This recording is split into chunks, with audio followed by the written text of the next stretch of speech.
Phone नहीं उठा रहा वो? नहीं उठा रहा। मुझे पता है, मेरा दिल बोल रहा है कि उसके साथ यकीनन कुछ ना कुछ हुआ है। मैं महसूस कर सकती हूँ जहान, मेरी अजीब सी कैफियत हो रही है। दिल घबरा रहा है मेरा। कहाँ है मेरा बच्चा? या अल्लाह, कहीं अजीजा ने तो कुछ नहीं कर दिया भाई के साथ?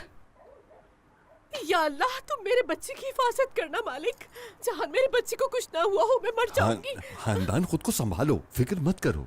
सब लोगों को आजाद को तलाश करने के लिए भेज दिया है। फिलहाल खानदान इस किस्म की बातों को अपने जहन में ना लाओ तो बेहतर होगा। क्या तुम्हें याद नहीं आजाद ने क्या कहा था? तुमने बिला वजह सबको परेशान कर दिया। मुमकिन है फोन कहीं भूल गया हो। इतनी देर के लिए कौन मोबाइल फोन भूलता है अपना? हाँ बाबा, उसे अकेला छोड़ा ही क्यों तुमने? मैं उसके पीछे जाने लगा, लेकिन उसने कहा कि मैं अकेला रहना चाहता हूँ। और जब उसने कहा कि मैं एलिफ की कब्र पे जा रहा हूँ तो मैंने कहा ठीक है। बाबा, हो सकता है वो अकेला रहना चाहता हो। आप इस तरह से परेशान मत हो, गुस्सा ना हो, थोड़ा सा सब्र करें। वो इतने दिनों से कहीं नहीं निकला। हो सकता है किसी दोस्त के पास बैठ गया हो, टाइम नहीं मिला होगा उसे वहां से निकलने का। कुछ भी हो, उसे ढूंढने जाना है। ठीक है। नसू साहब, बाहर आए। यहाँ थोड़ा माहौल गर्म है, मैं बाद में कॉल करता हूँ। मेरे साथ जल्दी चलें। मीरान ने आजाद भाई को गोली मार दी है।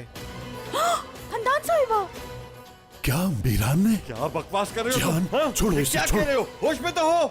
हम शिकार कर रहे थे, वहाँ एक लड़के ने आकर हमें बताया तो हम उसकी बताई हुई जगह पर चले गए, लेकिन हमें वहाँ आजाद भाई नहीं मिले। मैं इतना ही जानता हूँ। मैंने पहले ही कहा था, अब मैं अपने हाथों से मारूंगा तुम्हें मीरान अस्लान में। आज ये मामला होकर रहेगा। छोड़े छोड़े मुझे।